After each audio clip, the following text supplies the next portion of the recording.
Erokamano e kinde machal kod ma Nyasaye chako miya ng'wono mondo ayud television mar Lolwe. Yiena walem eka wachak wach. Wago erokamano tinende ni kikelowa ka ruodhwa ka wayudore ka wangima. Wabiro ji gi duok. E kinde ni ruodhwa aketo program madwa timo ni e lweti. Aketo studio ni e lweti, wuon gi bende aumo gi remb Yesu Kristo. Ji duto te matie iye ka apando gi remo manochwero msalaba Kalvari. Joyalo, pastors, bishop e pate, ji duto te akete lweti. Compound ni bende aumo gi remb Yesu Kristo. Dwaro ni Nyasaye, an adwa wuoyo kaka jatich ni, timi weche duto madwa wacho bed magi, timi ji winjo malach gi lokruok dadi. Ikonygi, iresgi. Nyingi yud duong' e remb Yesu Kristo ma Nazareth. Amen. Wago erokamano ne Nyasaye mar Israel gana gi gana. An kod wach matin ma Nyasaye oketo e chunya mondo wariw kodi paro mondo walamie Nyasaye. Adhi somo kodi muma mar Jeremia. Som koda in be akwayi kuom ng'wono mar remb Yesu Kristo. Som koda Jeremia 30 matindo 17. Twabiro chikore kendo waduoge verse 14. Muma wacho ni kata obedo ni wasiku wacho ni Sayun osejwang kendo onge ng'ama dewe, to anami uchak ubed mangima kendo anachang adhondeu. Verse 14 wacho ni osiepeu duto oseweyou kendo tinde ok gideu. Amiyo nying Nyasaye duong'. Mane wach ma Nyasaye okelago kawuono ka madwaro mondo Roho Maler okonya lero kaeto walem kodi. Muma wacho e Jeremia ni kata obedo ni wasikwa wacho ni Sayun osejwang. Tiende ni jasiki ma ok dwar ber kuomi nyalo wacho gimoro ma ok winjre, owacho gima ok winjre. Koneni kituo ni ng'ane wang' ni tho. Koneni ka nyithindi bam ni dong' nonyuologi mang'eny ok waneno kuma ochomo. Koneni kidhi maber ni ng'ane ginigi nitie kama ginyono. Koro muma wacho ni kata obedo ni wasiku wacho ni Sayun osejwang, to anachaka mi ubed mangima kendo. Kata obedo ni wasiku wacho ni Sayun osejwang kendo onge ng'ama dewe, to anami uchak ubed mangima kendo. Anachang adhondeu. Nyasaye oseyienwa ni kata obedo ni weche pek ma ng'at manyalo resowa lwet wasikwa onge, ng'at manya timonwa maber onge, ng'at manya duogo jaka korwa onge, to wan gi Nyasaye achiel kende kama. Muma wacho nowacho ni kata obedo ni wasikwa wacho gik maricho kaeto wacho ni osejwang'wa, to en ema obiro chako duogowa kendo moreswa, mochangwa, motieko adhondewa. Ng'ato nyalo bedo gi chandruok ma dho chunye bed gadhola, yani kata owuotho to wuoyo mana kende, nikech en kod chandruok momako kidonda dho chunye. To kata obedo ni chalo kamano, to Nyasaye osewacho ni obiro duogi, obiro duogo. Kendo kata obedo ni onge ng'ama dewi, wan kod nyiri mathoth ma ng'ama dewo onge, wan gi chwo mang'eny ma ng'ama dewo onge, wan gi mier mang'eny ma ng'ama dewo onge, wan gi jochan mang'eny ma ng'ama dewo onge, wan gi mondo liete gi nyithindi kie mathoth to ng'ama dewo gi onge. Muma wacho ni kata onge ng'ama dewo, to Nyasaye biro duogo dewi, kendo Nyasaye no biro miyo uchak ubed mangima kendo. E higa moro, mama moro nyichogona sime to oluonga tadhi ode.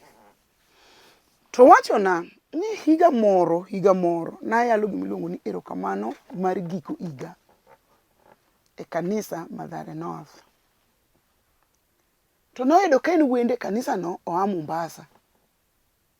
E sechegi en nodhi period maonge giko, yani en odhi adhiya, en e period kawaida mar mine, to en mar ni ok giki.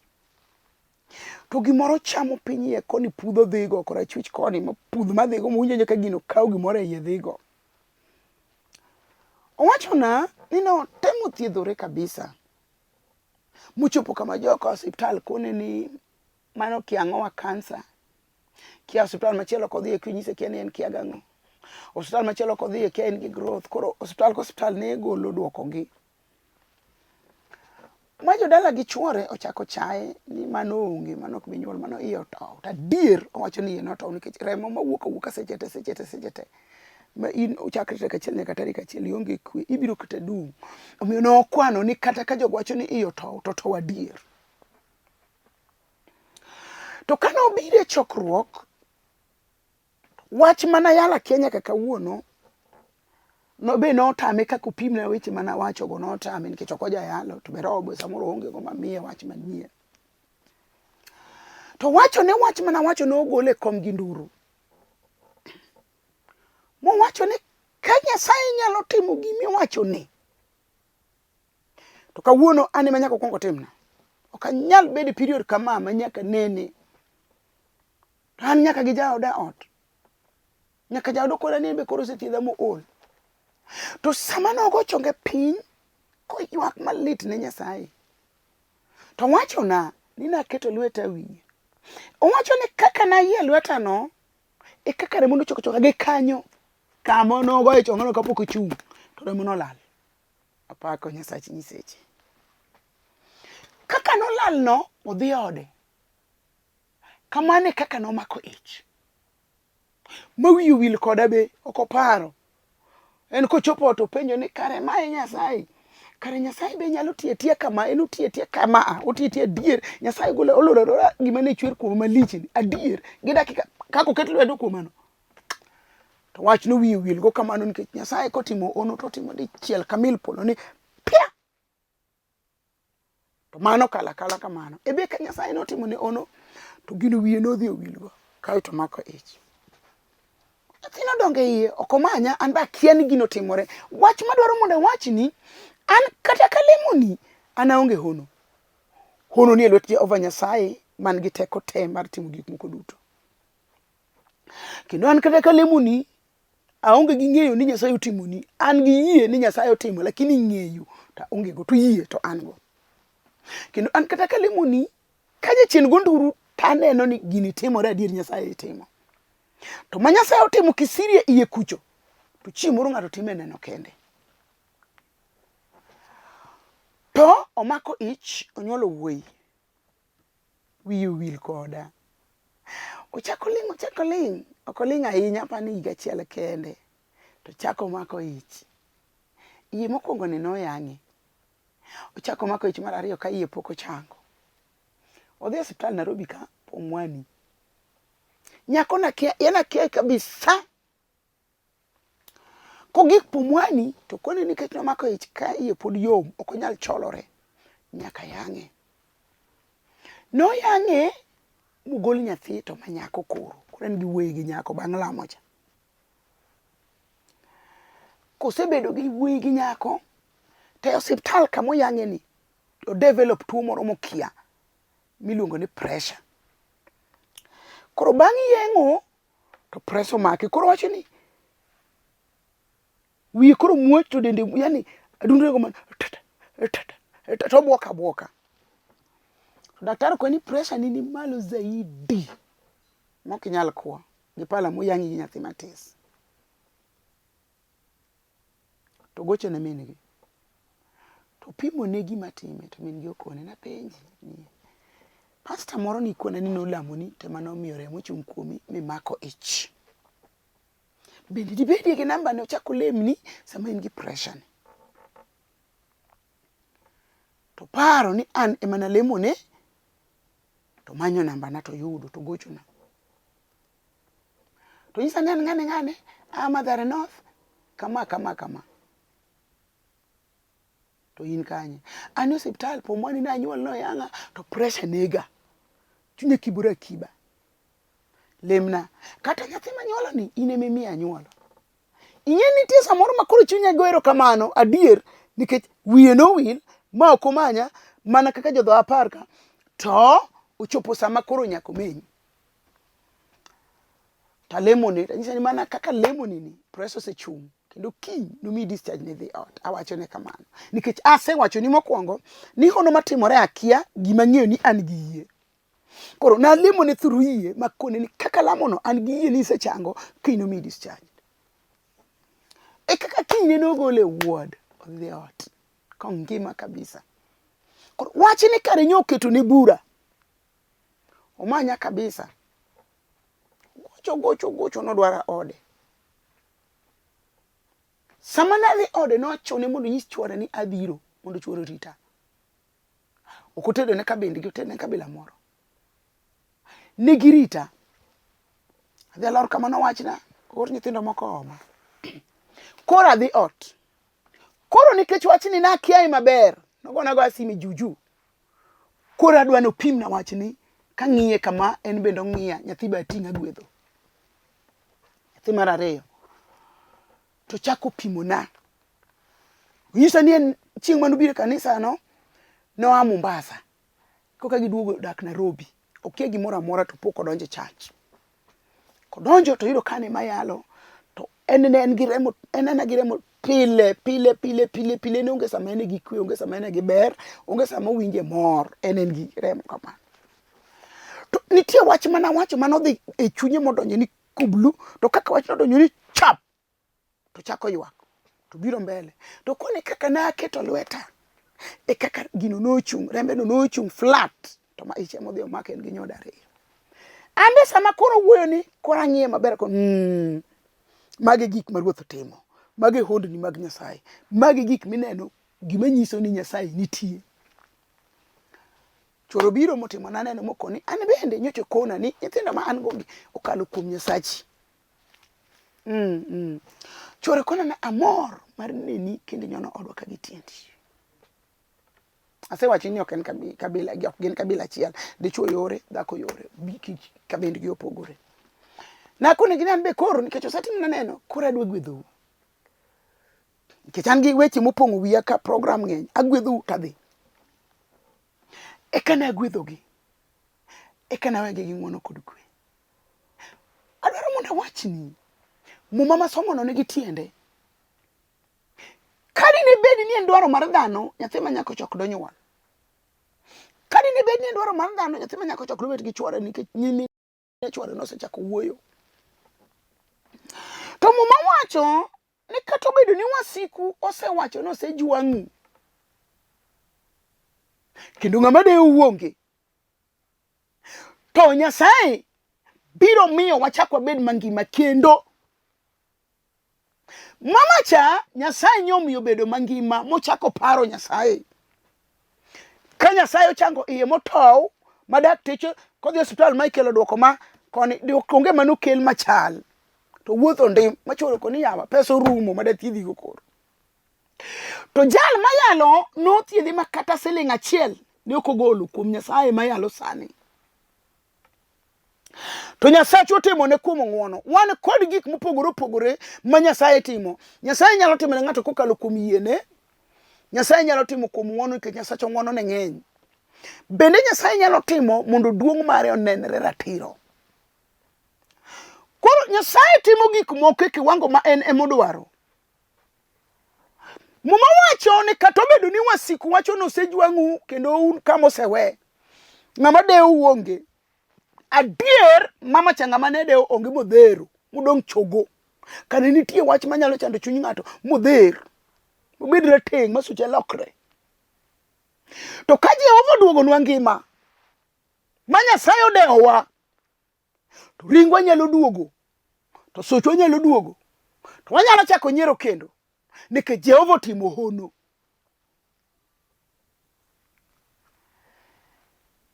Na wachone ni kaka Ruoth otimo hono ni, kik koro iwe Nyasaye. Ji mang'eny ka Nyasaye osetimo gik mabeyo to giwe Nyasaye gikone after all. Ne wadhi osiptal osethiedho wasechango, waonge kod wach machielo. To an ka mondo awachni ni ka Nyasaye otimo gima ber, winjo pak Nyasaye seche te, winjo gone erokamano ndalo duto, winjo ting' nyinge malo e kinde ka kinde, bende winjo tim nende e chokruok ka chokruok ma ji odhiye kiting'o nying Nyasaye no malo. Nikech Paulo wacho, abiro goyo erokamano kuom gik moko duto ma Nyasaye timo e chokruok ka chokruok mag joge. Nyiso ni kinde ka kinde ma Nyasaye otimo hono, to winjo wagone Nyasachwa erokamano. Mano adier makende. Kendo erokamano migone Nyasaye ko winjo chunigo. Andika wacho ni kata obedo ni wasiku wacho niya, Sayun osejwang kendo onge ng'ama dewe, to anami uchak ubed mangima kendo anachang adhondeu. Wan gi Nyasaye makata chwori emojwang'i, chwori manonyuomi monyukelo dhok mokaw ringri ojwang'i, to wan gi Nyasaye manyalo chako duogo iri kendo michak ibed mangima, madhonde ni changi. Kata dhako mane nyuomo gi pesa ni emojwang'i, to wan gi Nyasaye manyalo chako duogi kendo oduogo iri nyadichiel michak ibed gimidewo kendo, nikech Jehova obedonwa, oduogonwa ngima mochanga dhondewa mwabedo gik midewo. Ndike muma mar Zaburi ni kama magi wuoro jwang'a, to Jehova Nyasaye biro rita. Adwa ni yaw pachi mondo ifweny gimoro amora nyalo jwang'i. Nyaka nyathini minyuolo nyalo jwang'i mowuok kuomi marach, to Jehova Nyasaye ok nyal jwang'i. Dinene ne ijwang'o to mama ma wacho nende cha dino jwang' nikech ne ok ochuno ni nyaka onyuol, ne ok ochuno ni nyaka obed mangima. To nikech Nyasaye ok jwang' joge, mama gi baba nyalo jwang'a, jaoda nyalo jwang'a, nyithinda nyalo jwang'a, mwandu nyalo jwang'a, osiepe nyalo jwang'a ka koro piny ochopo marach, colleagues nyalo jwang'a, to Nyasaye ok nyal jwang'o ng'ato. Tiende ni osiep mosiko en mana Jehova Nyasaye. En osiep manyalo maki pata gi dhot, onyalo maki chandruok, onyalo maki e ber, e kuyo kata kojwang'i, to Jehova nyalo bedo osiepni. Nyasachwa pok ojwang'o joge, kata piny ojwang'i, nyaka sama yalo ni an gi ji mojwang' adier, Nyasaye ok bi jwang'i. Nyasaye mabiro oyi, Nyasaye mabiro ng'ado ni rieko, Nyasaye mabiro muli gi bade makora chwich, Nyasaye jachang, Nyasaye jarit. Gik moko te nyalo kalo, to Nyasaye ok nokal ka ok omuli gi lwete. Andika wacho ni kata bed ni wasiku wacho ni Sayun osejwang' kendo onge joma dewe, to anami uchak ubed mangima kendo anachang adhondeu. Samoro kata kayalo ka to nitie jal moro mosejwang', en nyohere nikech nyotiyo nyochamo msara, onyalo bedo breadwinner, to bende onyalo goji jek. Ka koro tich orumo, ng'ama ong'eye onge, kendo ka ji nene to ji ringe nikech oonge ber moro monyalo miyo ng'ato, to Jehova Nyasaye to ok jwang' ng'ato. Kati onge gi ber to Nyasaye podo eria era. Wan kod mier makata nyiri ok dhi tedo, yawuoyi bende ok kendi, piny ojwang'ogi. To an kamonda wachni ni Jehova Nyasaye ok nojwang'i, obiro duogo dalani mochako duogo chunyi kendo. Wan gi ji man gi barupe madongo manyiso kit somo magisomo, to ok onyal yudo tich nikech jachien odagi, ijwang'ogi, ojwang'egi. To an kamonda wachni ni Nyasaye ok nojwang'i ngang'.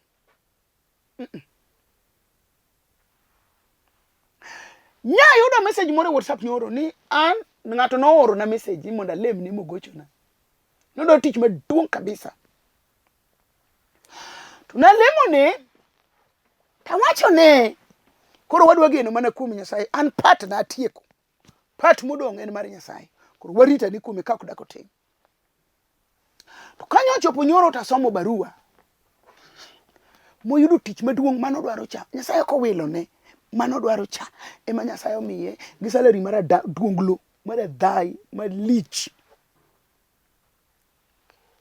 To wachona, kata bedo noseluonga tich kendo nyadhi chak tich, to giwachona ater barua manyiso ni aonge gi gowi mar jo CRB.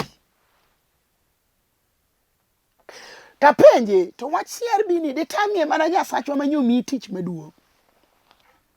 To wachona ni en gi gowi mar jo bank siling 1,500 nikech osetieko higa achiel gi nus ka ok oti koro nyolo loan.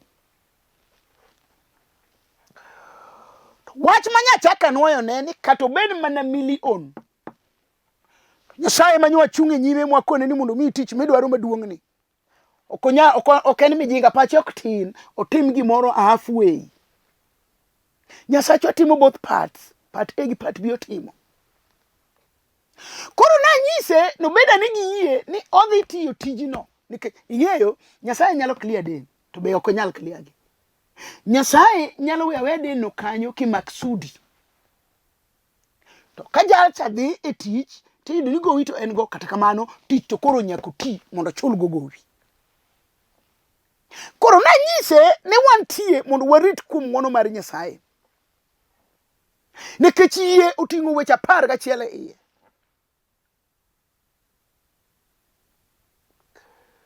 Yie ni kod weche madongo dongo e iye makirito to timore adier. Omiyo nanyise ni winjo Nyasaye mokelo tich manyo walamo gi pi wang'wa, tich ma ji mang'eny notimo ne interview dhano tanda wuoya, to in ema Nyasaye dier gi nikech pi wang'. Gowi mar bank ok nyal chung' e nyim Nyasachwa, ok nyal tamo Nyasachwa tieko tichne. Ke Nyasaye ok nyal timo mata weyo moko rwaki miyud msara, mano onge.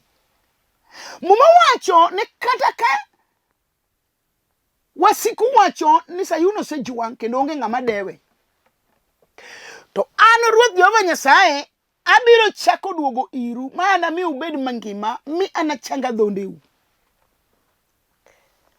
Adhola tiende ng'eny, tuo bende tiende ng'eny. Ka Ibrahim onge nyathi to ne en kod adhola mar chuny nikech oparo ni en migumba. Chieng' ne chame nikech anyuola be koro wuoyo kuome, ndalo bende orumo. To yie nomiyo Ibrahim onyuolo nyathi ka ndalo mag nyodo bende okalo. Masama nobi mondo ket nyathi e iye Sara, to an Sara nyiero. An chunya paro ni ok nonyier ni gino ditam Nyasaye, to nonyiero nikech en gima osegeno gi lala. Koro nonyiero kwacho ni gima segeno ni be ditim be gini ditimre adier. Tieni moro biro kapok gicho timore, onyiero wach gima biro timore ne ni kare Nyasaye nyalo timone. An be an kamo na wach ni kato pek morom gi Kenya mangima. Wan gi jal moro mabiro ting'e ka kalatas. Koda nyithinde ka daktari mobedo confirmed ni in kod cancer to stage mogik. An bende kora yalo Nyasaye stage mogik. Ni kato ber cancer mane stage mogik, to jal makelo ema koro ni stage mogik biro wuoyo gigo te. Kaka na wuoyo mara. Koda in gi jatuo e ICU. Akelo jal madak e ICU. Biro wilo paro mar ICU. Mukele ngima kendo. Nikech ene wuon ngima. Ene wuon gik moko duto.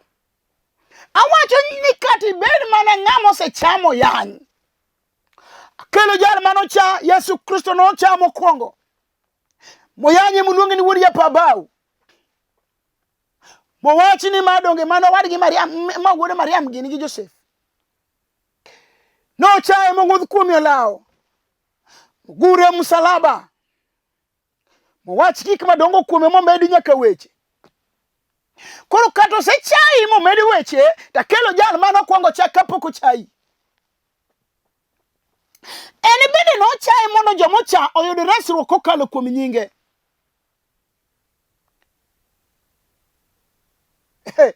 Wiya ok nyal wil. Ka an mayalo Yesu sani ni. Ema jasigu nokelo chaya kuoma. Nikech aonge ot, aonge nanga, aonge gima ji geno. Jal mano chamo kwongo, Yesu Kristo ma wuod Jehova. Noduogo na gik moko. Uchak kelo na ngima. Mochako chiera dier jomotho. Mochako miya neno nyithinda. Mochako loso na dala. Awacho ni kata obed gima pek. Molor mogur ni sigingi. Nitiere teko kuom nying Yesu Kristo. Teko mar nying Yesu Kristo no biro pudho sigingi sani. Nikech teko mar Yesu kuru gi teko mar ng'ato. Apako Nyasach Israel. Winje chunya mondo walem kodi. Kapok walemo makna TV gi lweti. Gi lweti. Wache wach moro ne Nyasaye. Nyasaye kidwaro mondo konyi. Nyake wach moro madwaro ne ni nyise.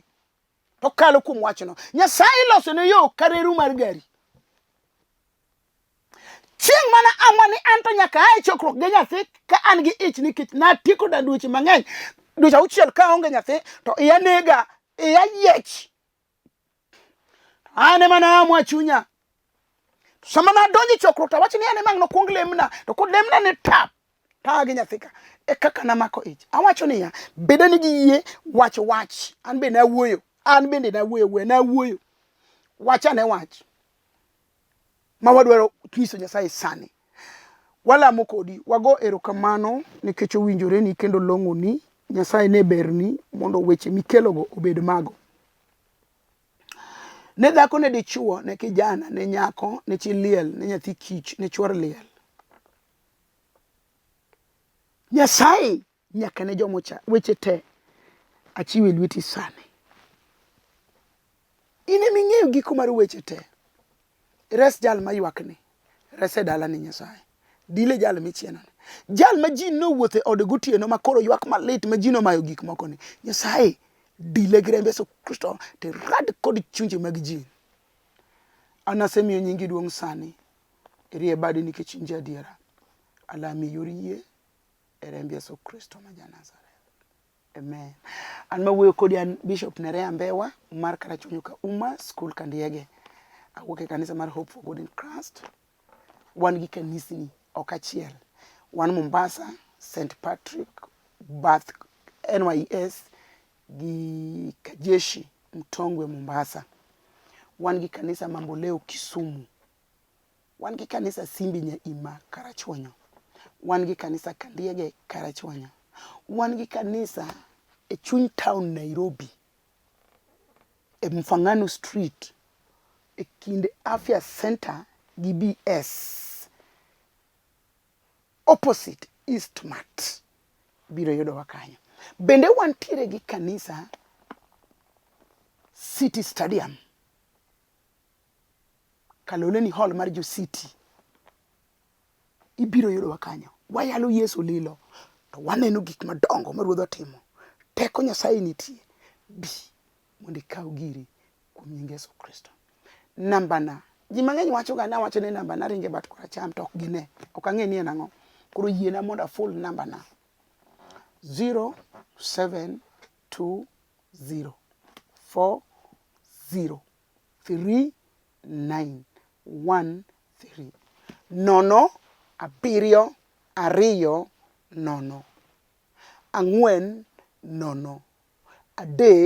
4 0 adek 9 1 3. Nyasaye mahono mondo gwedhu kwa chako romo e sa Nyasaye kuom nying Yesu Kristo.